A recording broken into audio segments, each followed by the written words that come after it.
It was supposed to be a simple overnight haul, a quiet, lonely drive through the wide-open American Midwest. But by sunrise, the driver, Evan Markson, was gone. His truck sat abandoned on the shoulder of a silent highway, the engine still running, headlights cutting through the fog like empty eyes staring into nothing. Inside, his phone was still mounted on the dashboard.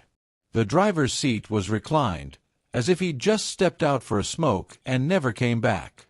For 5 long years, his family begged for answers. His wife never stopped calling his number, just to hear it ring into silence. Then, one ordinary Tuesday morning, an investigator reopened the cold file and noticed something no one had before.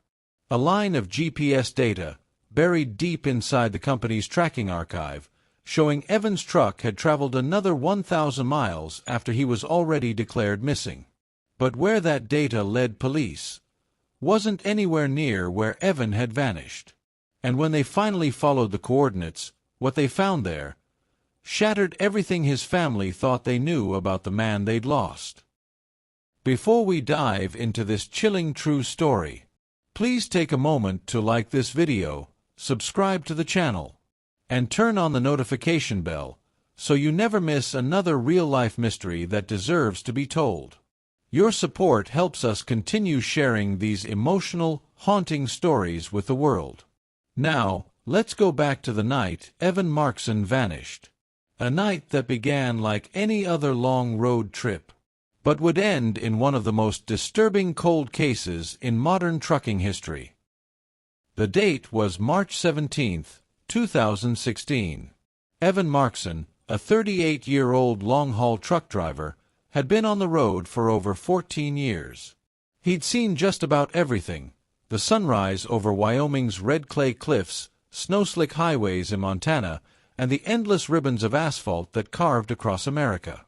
That night, he was heading from Des Moines, Iowa, to Cheyenne, Wyoming, carrying a shipment of medical supplies. A straightforward, overnight run. He'd called his wife, Danielle, around 9:45 p.m. from a fuel station in Lincoln, Nebraska. He sounded tired, but content, said he'd make it home in 2 days. That would be the last time anyone ever heard his voice. Around 2:15 a.m., a passing driver reported seeing a Freightliner pulled halfway off the shoulder on Highway 80, hazards blinking faintly through a heavy mist. Police arrived 30 minutes later. They found the truck idling, headlights still on. The driver's door was open. Evan's wallet, phone, and thermos were still in the cab. His boots were on the ground beside the step, and just beyond them, faint footprints leading out into the field. Then they stopped. No struggle. No sign of blood. Just silence, and a few cigarette butts, freshly put out, barely soaked by dew. Search teams swept the surrounding fields for 2 days. Dogs, helicopters, volunteers, nothing. It was as though Evan had simply stepped off the face of the earth. When detectives pulled the GPS data from his company system, they confirmed what they already suspected. The truck hadn't moved an inch since it was found. Case closed, at least for a while. But Danielle refused to believe it. She knew her husband. He wasn't the type to run away, and he'd never abandon his rig. For years, she visited the spot where his truck was found, leaving flowers by the fence post. Every March, on the anniversary, she'd bring their son, Noah, now old enough to ask questions she couldn't answer. Until one day, in 2021, a young investigator named Officer Riley Henning joined the cold case unit.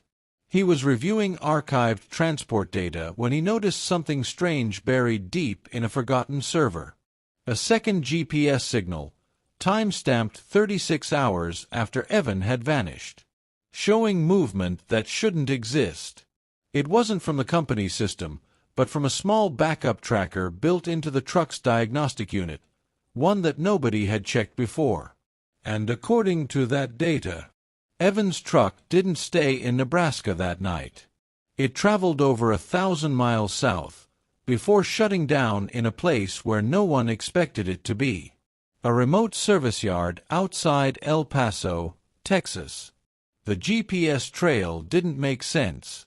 According to the company's records, Evan's truck was towed back to a storage lot in Omaha within 3 days of his disappearance.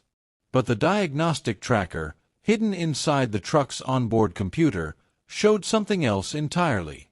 It showed the vehicle's ignition turning on 2 full days after police had finished their initial investigation. Then, slow movement. Highway speeds. North to south, cutting through Kansas, Oklahoma, and into Texas, over 1,000 miles away from where Evan had vanished. Officer Riley Henning couldn't let it go. He stayed up all night, cross-referencing timestamps, engine hours, and weather logs. Nothing matched. There was no record of the truck being released, no official towing order beyond Nebraska. And yet, something had driven it. He checked the original dashcam storage. But the footage was corrupted, the drive pulled and wiped. Even stranger, the company's database had a missing day's worth of dispatch logs, a 24-hour blackout no one could explain. When Riley reached out to the Markson family, Danielle could barely speak. After 5 years of pain and silence, hearing that her husband's truck had moved again reopened everything she'd fought to bury. But she also said something that caught Riley's attention. Evan always said the worst roads weren't the empty ones. They were the ones where people waited for you to break down. That single line lingered. And the deeper Riley dug, the darker the road became. By tracing archived interstate camera footage, investigators were able to capture fleeting images of a white Freightliner with the same markings as Evan's, one stayed away from Oklahoma City, just days after he vanished. No one inside. Windows tinted. License plates partially obscured by mud. It wasn't enough to confirm, but the timing matched the GPS trail exactly. The strange part? There was no fuel record. No card use. No electronic toll logs. Whoever moved that truck had planned it down to every detail, staying invisible, untraceable. When officers finally tracked the GPS ping to its final resting point, an abandoned trucking service yard 20 miles outside El Paso, they weren't sure what to expect. The yard had been shut down for years. Rusting containers, broken glass, a forgotten world swallowed by dust. But there, at the far end of the lot, beneath the shadow of a cracked floodlight, sat a Freightliner cab, bleached by the desert sun. Faded company logo. Tires flattened into the sand. And when the door was pried open, they realized it was Evan's truck. The air inside was thick with dust. Sunlight cut through the windshield in sharp lines, illuminating old papers, an empty thermos, and something that immediately froze everyone in place. A duffel bag in the passenger seat. Inside it, a work ID, personal photos, and a folded map with several routes circled in red. All of them led south of the border. But what caught Riley's attention most wasn't what was inside the truck. It was what wasn't there. The entire driver's seat had been removed. Bolts torn. Wires hanging loose. And beneath where the seat once sat, a small metal compartment, sealed, welded shut from the inside. They brought in a forensic team. And when they cut through the weld, they found a black box, the same kind used in commercial vehicles to record movement and engine data. When plugged into a diagnostic reader, the screen flashed to life, one line of text repeating over and over. Engine terminated, latitude 31.7847, longitude minus 106.5129. Riley entered the coordinates. It was less than 10 miles from where they stood, deep inside a stretch of desert near an old freight smuggling route. By dawn, a search unit was dispatched. They followed the GPS trail across the sand, winding through dry creek beds and rusted fence posts. Every mile felt heavier, as though the desert itself was hiding something it didn't want them to find. Then, about 8 miles out, one of the officers shouted. Half buried in the dirt, hidden under a collapsed fence line, were the remains of a wheel assembly, the same type used on long-haul rigs like Evan's. And nearby, scattered pieces of torn canvas, a broken CB radio, and what looked like a shattered driver's mirror. The team spread out, and after several tense minutes, one officer stopped and called out Riley's name. Just beneath the sand, less than a foot deep, they found a rusted keychain with the letters EM carved into the metal. They were standing in what looked like the scene of a deliberate burial. But whether it was meant to hide evidence, or a man, was still unclear. When forensics finished their sweep, they discovered trace amounts of motor oil, fiberglass, and something else mixed into the soil. Human remains, fragmented and burned. It was enough to confirm it wasn't a random dump site. Someone had destroyed the truck's mechanical parts, burned what they could, and left it to disappear under the desert wind. And somewhere in that desolation, Evan's truth was buried too.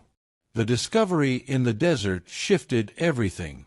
For 5 years, Evan Markson had been labeled a missing person, a mystery frozen in time.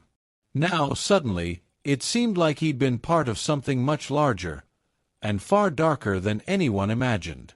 Officer Riley Henning stared at the GPS data for hours.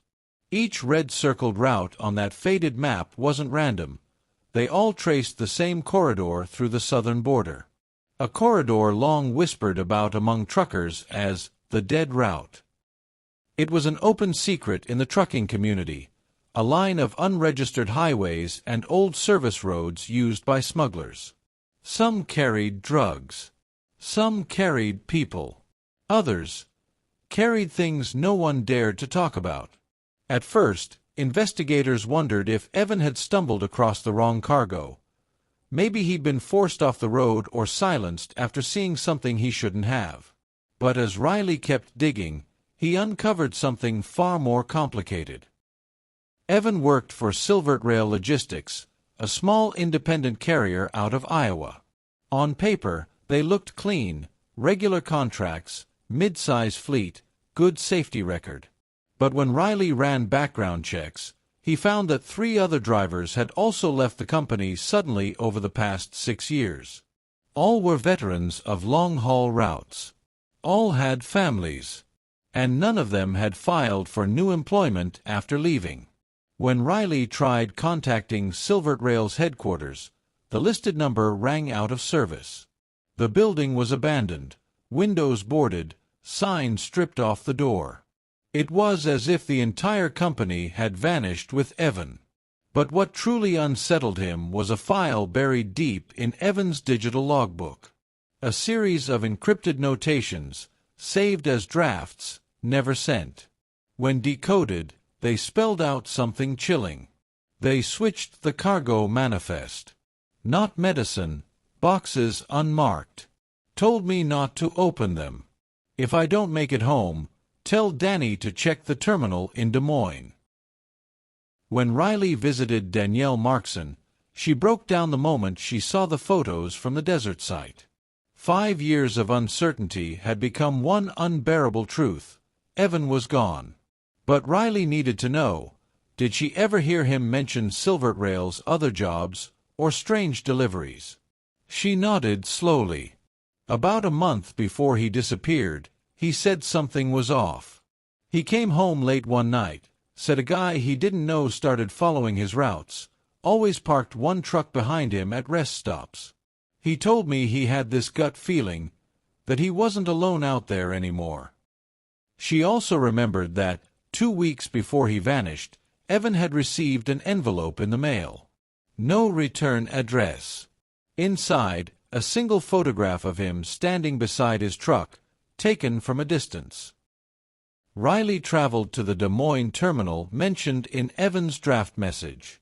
The building had long since been leased to another company, but a manager agreed to let him search the old storage bays.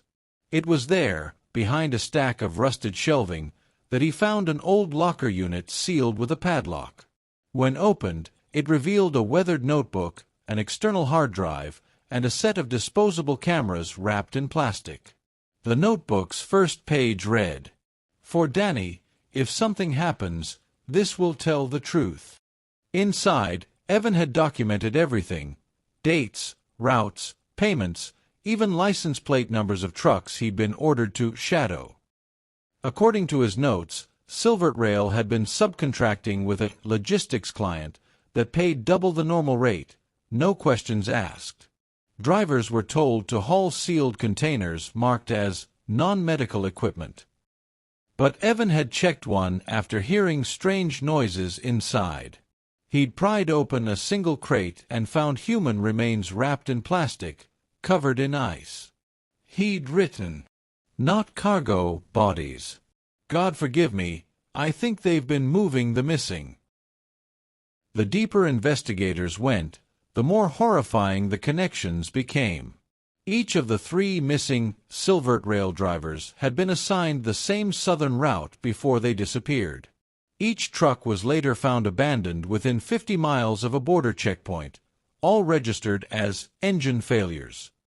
But the diagnostic GPS in Evan's rig revealed what the others hadn't: the final coordinates of a hidden drop site where everything ended. Riley realized Evan hadn't just vanished.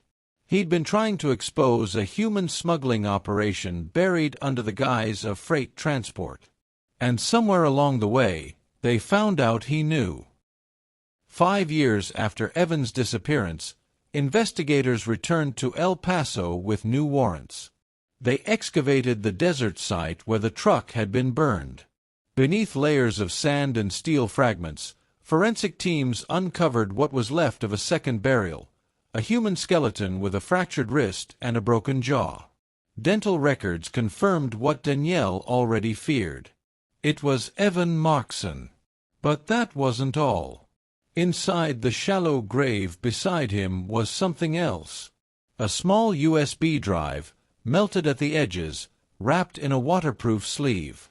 When recovered, the data revealed several dashcam stills, frames that had survived the corruption.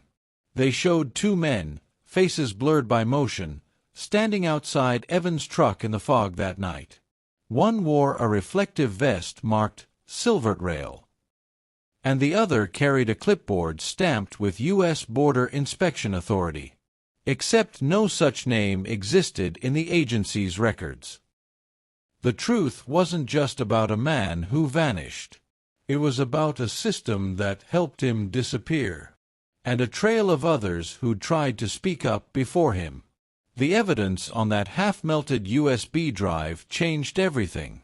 The FBI stepped in within days, quietly reopening the case under federal jurisdiction. They traced the 2 men in the photographs to a private subcontractor once hired by Silvert Rail, a transport security agency that handled special shipments along the southern corridor. But when investigators arrived at the company's listed address, it was gone. No files, no staff, just an empty office space that had been cleared overnight. Inside a single desk drawer, agents found a log sheet dated March 17, 2016. The same night Evan vanished.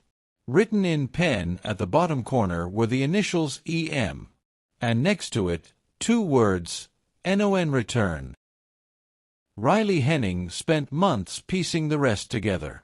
Evan had likely uncovered a trafficking operation using refrigerated medical shipments as a cover. When he reported his suspicions to a dispatcher, the company flagged him as a liability.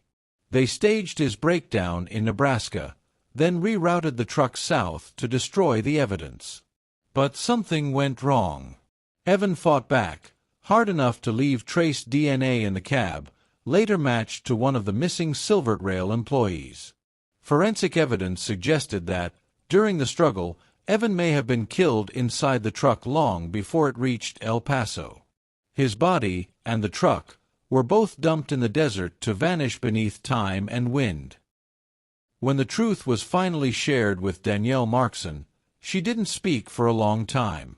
She just sat in silence, her fingers brushing over the rusted keychain recovered from the sand, the one that once hung from Evan's ignition. Later that evening, she recorded a statement for the investigation log. Her voice trembled, but every word carried the weight of 5 years of pain. He always said the road was like a mirror. Whatever you were running from, it would find you again somewhere along the way. But he wasn't running, he was trying to do the right thing. I just wish he'd made it home to tell our son himself. At Evan's memorial, local truckers lined the highway, air horns echoing through the sky. For a brief moment, the world that had forgotten him fell silent, honoring a man who died trying to expose the truth. Even after the case was closed, one thing still haunted Officer Riley Henning. In the last diagnostic entry of the truck's black box, the one marked "Engine Terminated," a final string of data appeared beneath the coordinates, almost invisible in corrupted code. When decoded, it read, "Override, driver door open." The truck hadn't been shut down remotely. It had been stopped manually by someone sitting inside, likely Evan, moments before his final confrontation. Maybe he'd realized what was happening. Maybe he'd tried to leave one last trace for someone to find. And maybe, in the end, he knew that truth, even buried in the sand, would eventually surface. Evan Markson's story isn't just about one missing truck driver. It's about how easily a person can vanish when greed, corruption, and silence work together. It's about how the smallest clue, a forgotten GPS ping, can speak louder than 1,000 lies. Tonight, somewhere on the highway, another truck hums through the darkness. Maybe its driver glances at the empty seat beside him and thinks about Evan, the man who never made it home, but whose truth refused to stay buried. If you made it this far, please take a moment to like this video, subscribe to the channel, and turn on the notification bell so you never miss another real-life story like this one. Your support helps keep these forgotten voices alive, and every click, every comment, helps us bring one more untold truth out of the dark.